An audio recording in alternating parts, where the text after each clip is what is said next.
WhatsApp மக்களே. So பேய் கதை எபிசோட் 18 வந்துட்டு வெளியாச்சு. நீங்கள் போய் செக் அவுட் பண்ணலாம்.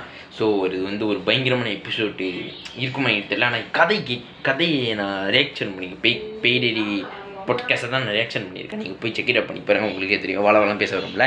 ஸோ வந்துட்டு நம்ம சேனல் தொடர்ந்து இது வரைக்கும் 3 வருஷத்துக்கு ஆச்சு. ஆனால் நடுவில் ஒரு வருஷம் காண போச்சு. ஏன்னா இப்போ நான் வீடியோ போடல இல்லையா. ஓகே, 3 வருஷம் ஸ்டார்ட் பண்ணி 1 வருஷமாச்சு.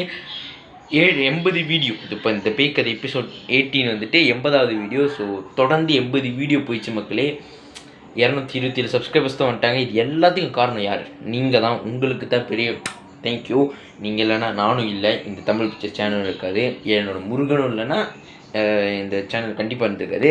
அதனால் தொடர்ந்து வீடியோ பாருங்கள், தொடர்ந்து என் கூட பேசுங்க.